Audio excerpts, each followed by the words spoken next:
Paragraph 555.19 A3 of the National Electrical Code, often referred to as the NEC, dictates specific requirements for shore power receptacles that supply power to boats. It states that each single receptacle providing shore power to boats must be supplied from a marine power outlet or panel board by an individual branch circuit. This branch circuit should be of the voltage class and rating that corresponds directly to the rating of the receptacle itself. The core intent is that each receptacle needs to have its own dedicated circuit breaker. The reason behind this requirement is fundamentally about safety and ensuring proper protection against electrical overloads and short circuits. When each receptacle has its own dedicated branch circuit, it is isolated from other receptacles in terms of fault conditions. If a single feeder were to supply power to multiple pedestals, a fault occurring at one pedestal could potentially cause all receptacles connected to the same feeder to lose power. This scenario poses a significant safety risk, especially for boaters who depend on a continuous supply of shore power to operate essential equipment on their boats. Imagine a situation where critical life support systems or navigational equipment are suddenly de-energized due to a fault on a neighboring boat's electrical system. The individual branch circuit requirement is therefore a critical safety measure. Furthermore, the NEC mandates that the branch circuit for each receptacle must be of the correct voltage class and amperage rating corresponding to the receptacle's rating.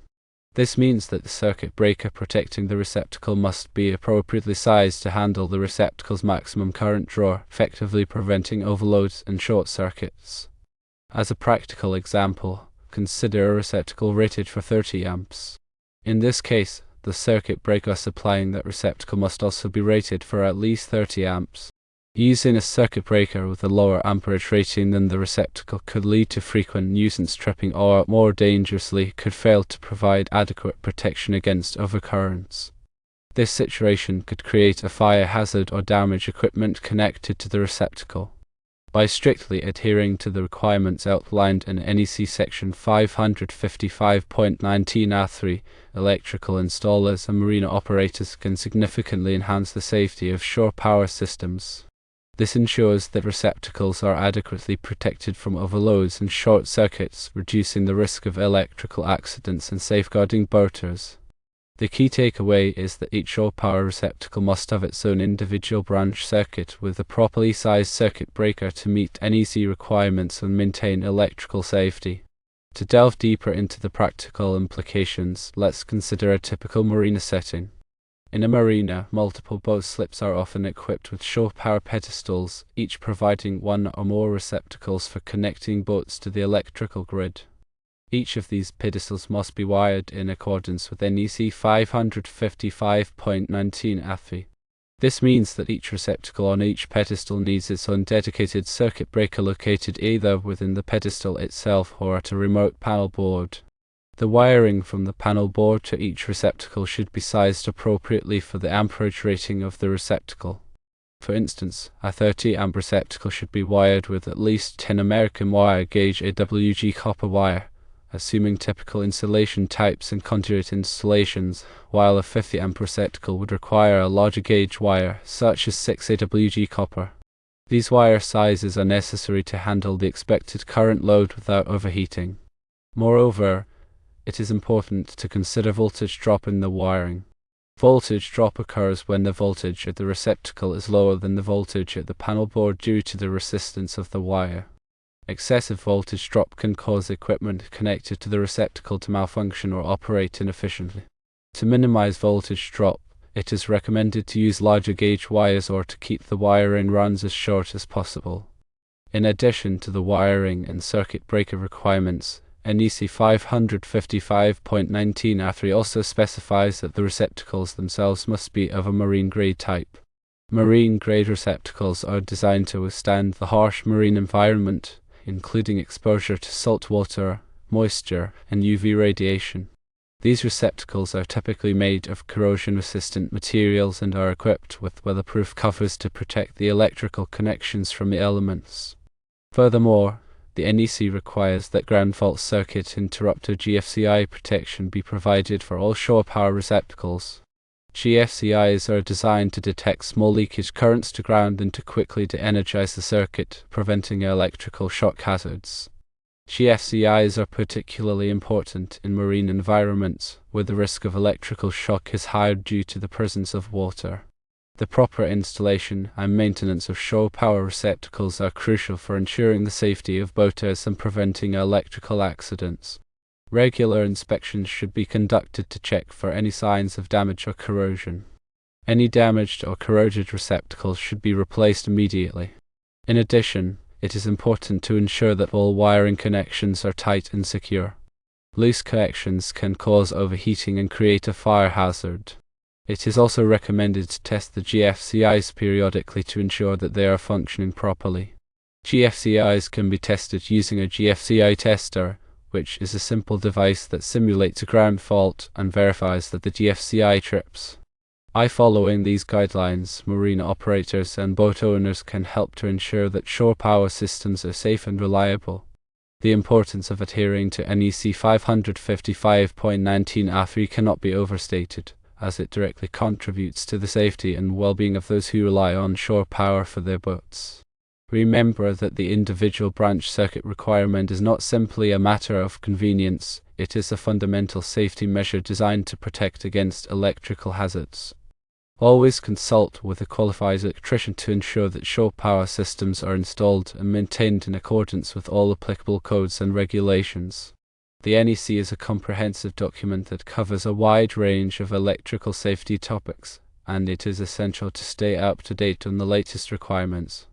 To further illustrate the concepts discussed, let's consider a hypothetical scenario. Imagine a marina with 50 boat slips, each equipped with a shore power pedestal. Each pedestal has a 30-amp receptacle and a 50-amp receptacle. To comply with NEC 555.19 A3, each 30-amp receptacle must be fed by an individual 30-amp branch circuit, and each 50-amp receptacle must be fed by an individual 50-amp branch circuit. This means that there will be a total of 100 branch circuits dedicated to supplying shore power to the boat slips.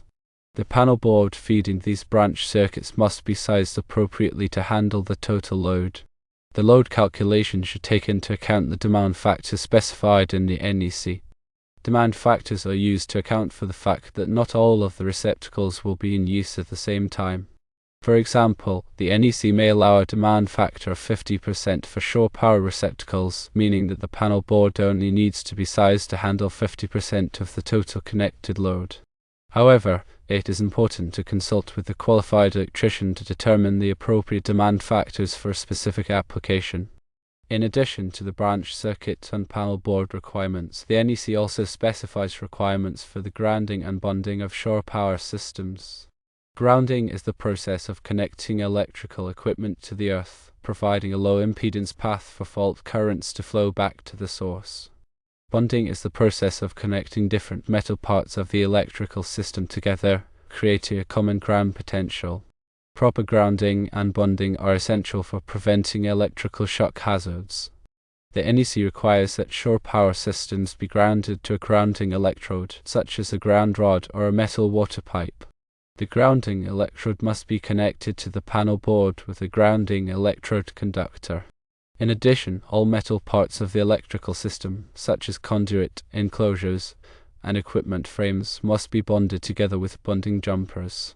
These bonding jumpers ensure that all metal parts are at the same ground potential, reducing the risk of electrical shock.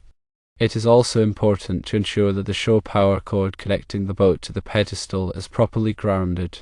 The shore power cord should have a grounding conductor that is connected to the boat's grounding system. This grounding conductor provides a path for fault currents to flow back to the source, protecting boaters from electrical shock. When selecting a shore power cord, it is important to choose a cord that is rated for the appropriate amperage and voltage. The shore power cord should also be of marine-grade construction and should be equipped with weatherproof connectors. Regular maintenance of the shore power cord is essential for ensuring its safety and reliability. The shore power cord should be inspected regularly for any signs of damage or wear. Any damaged or worn cord should be replaced immediately. In addition, the connectors should be kept clean and dry to prevent corrosion. By following these guidelines, marina operators and boat owners can help to ensure that shore power systems are safe and reliable. The key to preventing electrical accidents is to understand the requirements of the NEC and to follow them diligently. Remember that electrical safety is everyone's responsibility. To summarize the key points, NEC 555.19 AFRI requires that each shore power receptacle be supplied by an individual branch circuit of the appropriate voltage class and amperage rating. This requirement is in place to protect against overloads and short circuits and to prevent electrical shock hazards. By following the requirements of the NEC, you can help to ensure that your shore power systems are safe and reliable. Always consult with a qualified electrician to ensure that shore power systems are installed and maintained in accordance with all applicable codes and regulations. This will help to prevent accidents and keep your boaters safe.